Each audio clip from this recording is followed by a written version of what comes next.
Saunders Foot was there where we were yesterday. So we're not going to do the big through. Well, we do this beach and this beach. We're not going to do that little bit there. So this is South Beach. You can see why, because it's further south, and that's North Beach.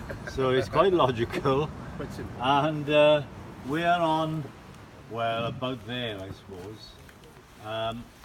That is all South Beach. I mean, it carries on down there. But we're only going to do the little bit around 10. Unless the tide doesn't go out, then we'll walk down there instead. But for the moment, we're concentrating on here. Really cool. Yep. So Tenby we are. T-E-N-B-Y. Yeah. Now we brought the sun. And yeah, and I did have a bag. I don't know where's that. Yeah. Oh yes, thank you. Oh, see? Thank you. And so I think he left the hole. yeah. Now you'll find in your notes that there is a section on Tenby. I'm just looking for it at the moment. Towards his friend. Yeah, well, it'd be better if I used your book rather than last year's, wouldn't it? Because it's put together slightly differently. So let's find. You say near the front, is it? Yeah.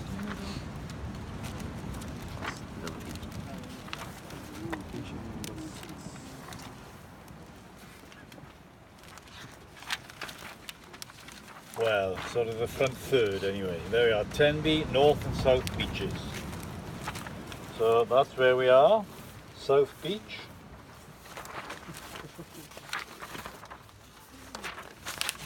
Right, now, I tell you a little bit about Tenby there, but you've seen it for yourselves now. Very popular holiday resort. And I'm just looking to see if it actually, I don't think it's got a picture of the geology map of Tenby, which is a shame. Oh, wait a minute, field maps. Oh, I need to get these in as well, don't I?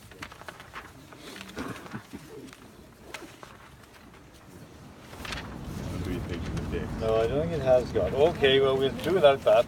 I'll tell you instead. Now in Tenby, we are still in the Carboniferous. I'll show you the succession, which I've got here. Here we are. Now, as I told you, we started off in the Ordovician, and then we drove across the Silurian. We didn't stop to look at that. We crossed the Devonian, and then we came to the Carboniferous. And yesterday, Wiseman's Bridge and Saunders Foot, and where we were this morning, at Kilgetty or Stepaside, it's all in Carboniferous.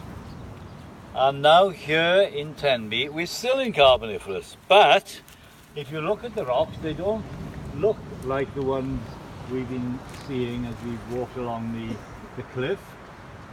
These are much harder and more or less all the same stuff, if you look at it.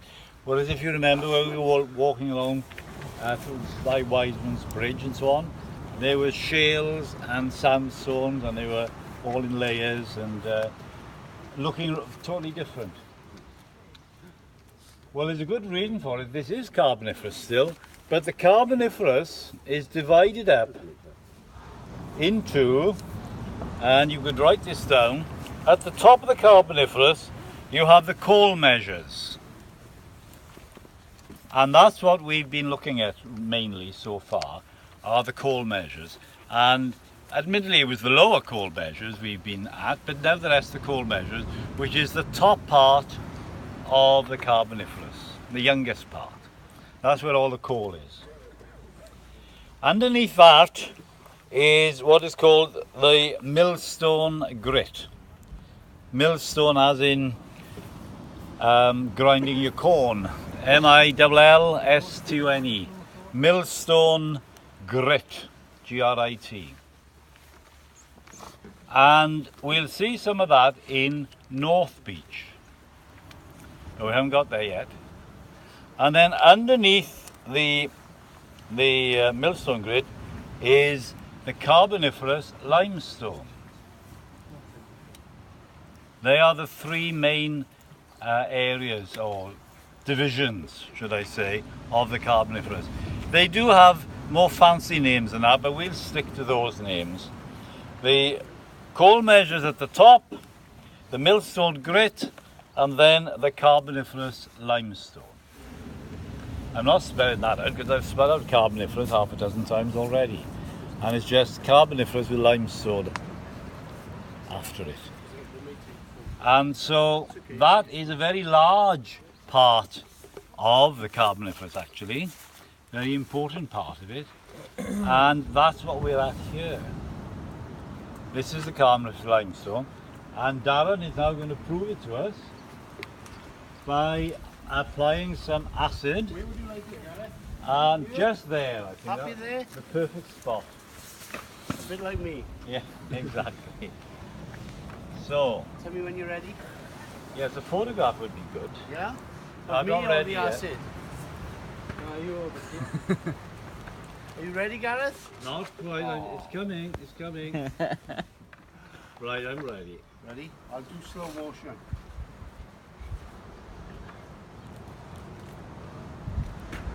Ready? Oh, look at that. All fizzing. Yeah, Girl. Don't touch it. No. Thank you. yeah, it was so good, we want a Is a he repeat wrote in the performance. Come on, another close-up. A bit more. what, of me or that? Smile.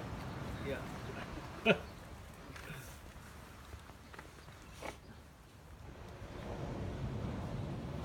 Oh, I reckon that's there. Round Well, you can see it fizzing. Look. What is that drink you were talking about? Gin and something like That's that? it, Gareth. That's it. You had a bit of hydrochloric acid. That would give it a bit of a zip. Well, there we are. So that is the the bubbles are the carbon dioxide. As it breaks down. So the limestone is very thick and very extensive, actually.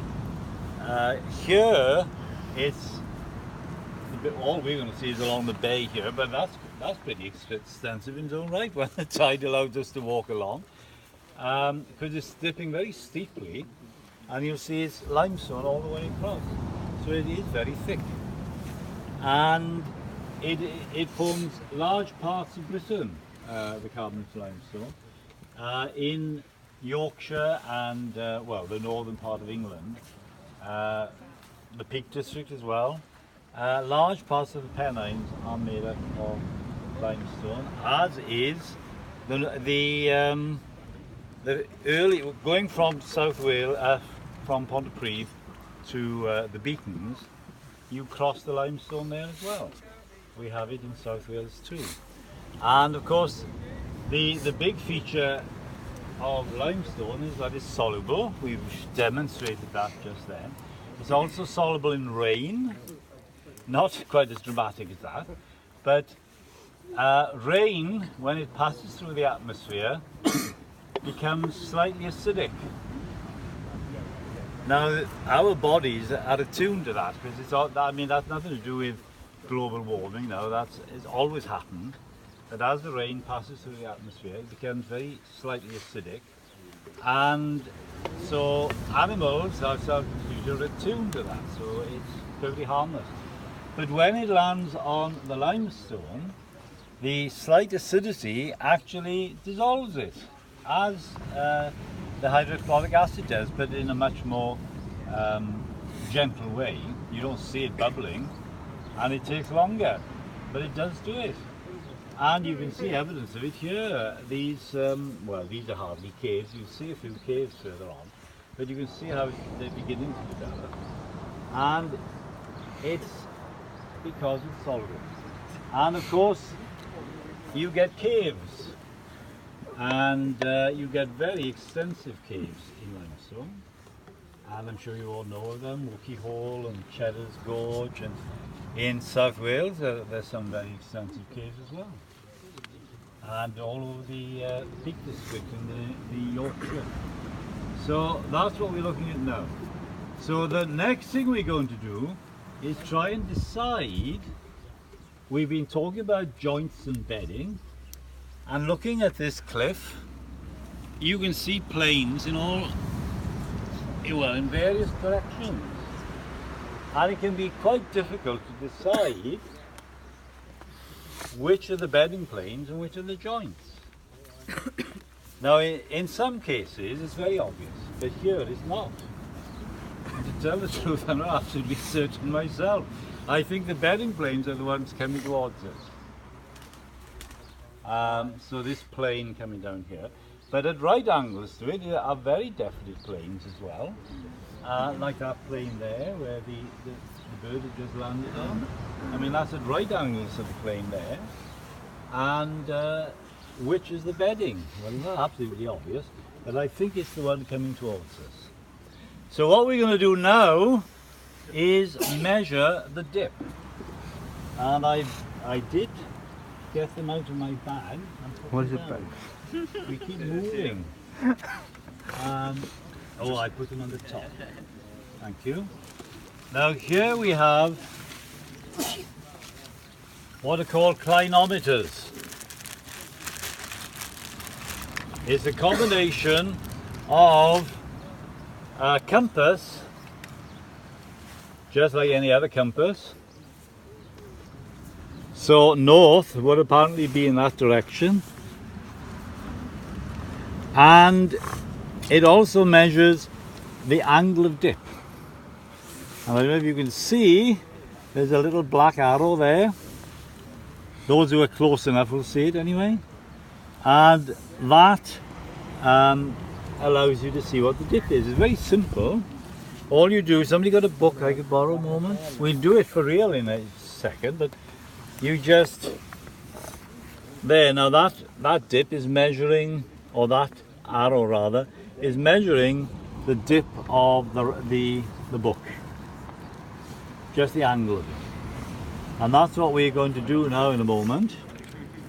You first have to set this to be horizontal, and then you can measure it. So measuring this book dip at the moment, it's 20 degrees. Right, well, we'll do that on the rock face. I'll show you how to do it first, and I'll get one or two people to have a go themselves. And for this, what you need is a pencil. Now, I did come equipped.